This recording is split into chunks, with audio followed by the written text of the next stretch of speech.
Sa kasagsagan ng bagyong Enteng, isang residente ang nanawagan ng tulong matapos umabot sa kanilang bubong ang baha. Nandito kami sa third floor ng ate ko kasi yung bubong ko, ayan, lubog na. Mga kapitbahay ko, lubog na rin pati bubong hanggang dito.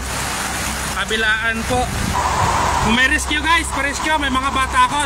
Although nasa third floor kami, kaya lang nangangamba kami, baka abutin pa third floor. Kasama niya sa bubong ng bahay ang kanyang mga anak at kapatid. Hindi gamit ko, importante yung kaligtasan ng mga anak ko at mga kapatid ko rito. San Luis, Antipolo City, pa-rescue please.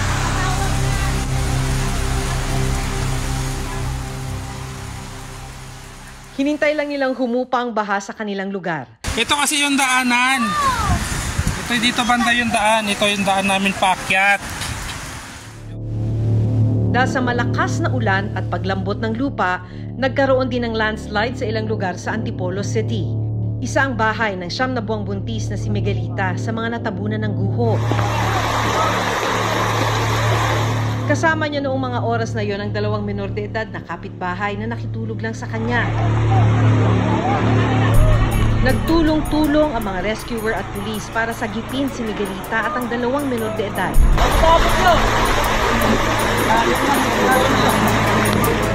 Pero hindi naging madali ang pagsagip dahil sa patuloy na pag-ulan at makapal na putik na bumalot sa natabunang bahay. Ilang sandali pa, Takban nyo! Isang katawan ang nahukay mula sa makapal na putik. Dito na tumambad ang katawan ni Miguelita.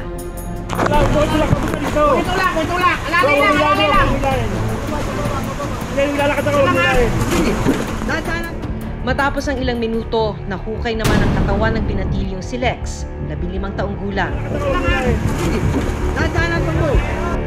At makalipas ang mahigit 1 oras, nahanap ng mga rescuer ang katawan ng isa pang biktimang si Junior, 13 taong gulang.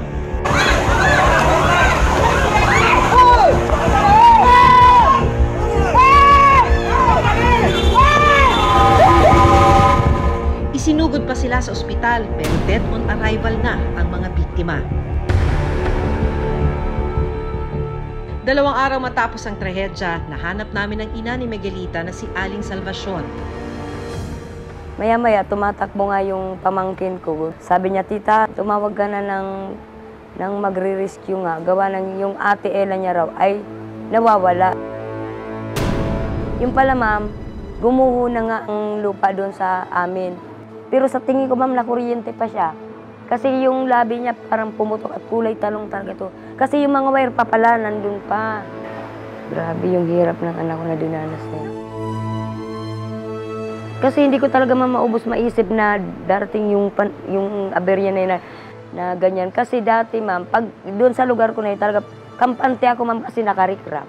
Tapos yung lupa na yun, ma'am, hindi mo sa ngayon po talaga nakakatakot na kasi kailangan mo nang tumingala eh. Kaya hindi ko talaga akalain na magkakaganon. Unang anak daw sana ni Miguelita ang ipinagbubuntis. Ang hirap tanggapin bilang nanay na sunod-sunod na mawawalan ka ng anak. Yung apo ko pa. Sa parehong araw ng matabunan ang bahay ni Miguelita, nagkaroon naman ng flash flood at landslide sa katabing barangay ng San Luis. Isang bahay ang inanod ng rumaragasang baha. So, may 2 pa daw dyan, yung nanay. My God. Sa cellphone video na ito, maririnig ang mga residenteng nag-aalala matapos mabalitaan ang nawawalang 5 miyembro ng pamilya Negro, kabilang na ang 1 taong gulang na bata. Agad na rumisponde ang mga rescuer para hanapin ang nawawalang pamilya. Ilang sandali pa, Pinakuhang bata. Bata, baby, di ba? nahanap ang 2 miyembro ng pamilya, ang 1 taong gulang na bata at ang kanyang ina na parehong wala ng buhay. Pero nawawala pa ang 3 miyembro ng pamilya. Dahil sa lakas ng ulan, kinailangan munang itigil ang retrieval operation. Kinabukasan, muling ipinagpatuloy ang paghahanap sa 3 pang nawawala. Tulong-tulong hinila ng mga rescuer ang tali na nakakabit sa isang malaking bato, habang ang ibang rescuer sinusuyod naman ang kawayanan Pero maya-maya pa, muli namang bumuhos ang ulan, kaya naging pahirapan ang isinasagawang retrieval operation. Mas kumapal pa ang putik, kaya pahirapan sa pagpapagalaw ng malaking bato para malaman kung may natrap sa ilalim nito. Bago mag-alas 4 ng hapon, natagpuan sa ilalim ng tulay ang pangatlong nawawalang miyembro ng mag-anak, ang ama ng 1 taong gulang na bata na una nang na-recover. Pero kailangan na ring itigil ang retrieval operation bago pa man magdilim. Dahil hindi natin pwedeng igambol yung buhay ng ating pong mga rescuer. Actually, 2 araw na ito, pagod na rin yan.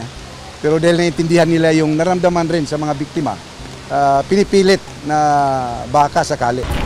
Kinabukasan, September 4, kasama ang Antipolo Police at mga opisyal ng barangay. Ibang tropa, pasunod na rin yon. Pinuntahan namin ang lugar kung saan isinasagawa ang 3 araw ng retrieval operation. 3 days na po. 5 biktima po, 2 pa po ang hindi pa na-rescue. Yung natagpuan po ay yung mother na 28 years old at saka yung asawa po niya, saka yung isang anak po niya na 1 year old. Ang nawawala po yung lola na 55 years old and then yung 8 years old na bata pa. Sir, dito po tayo. Pagdating sa lugar, naabutan namin ang mahigit 20 rescuer na tulong-tulong sa pagtanggal ng mga inarod na kawayan sa ilalim ng tulay. So dito kasi nakita yon, we strongly believe na sana, hopefully, na makakuha tayo ng isang... Pero hindi pa man nangangalahati ang araw, bigla na namang bubuhos ang malakas na ulan. Dito na nagdesisyon ang mga rescuer na muling itigil ang retrieval operation. Samantala muna po natin ititigil yung paghahanap doon sa cadaver na po. Ititigil na po natin, lalo po malakas na po uli yung ulan kasi lumalakas din po yung tubig. Sa di kalayuan, napansin namin ang isang lalaki na tila dismayado sa pagpapatigil ng operasyon. Dito namin nalamang siya pala ang kaanak ng mga biktima ng flash flood. 3 araw po kasi na hindi nag-aanap. Wala naman po ako magagawa, ma'am, kasi 3 araw na po nila nag-aanap. Papasalamat po kasi ginawa na po nila lahat. Kaso hindi lang po talaga makita. Sige sir, dito po. Kwento ni Ian, laking gulat niya nang makitang tinangay na ng rumaragas ng tubig ang bahay ng kanilang pamilya. Nasa po ako sa kabilang sapa po kasi yung bahay namin. Ginising ako nung asawa ko. Tapos pag bangon ko po, wala na yung bahay dun sa pagtanaw sa kabilang sapa. Po kasi nanay ko hindi pa na.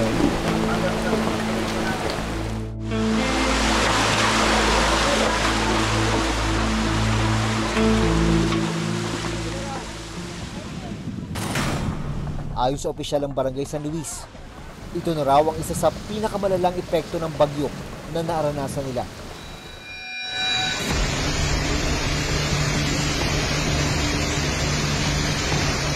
Hindi rin daw madalas bumaha sa kanilang barangay. Hindi yan identified namin as landslide prone area. Like any other areas dito sa Barangay San Luis, hindi siya kasama sa flood prone area. Samantala muna po natin ititigil na yung paghahanap doon sa cadaver na po. Ngayong araw, September 5, ay itinigil na ng barangay ang search and retrieval operations para sa 2 kamag-anak ni Ian. Sabi ng barangay, ipagpapaubayan na lang nila ang pagpapatuloy ng paghahanap sa Philippine Coast Guard.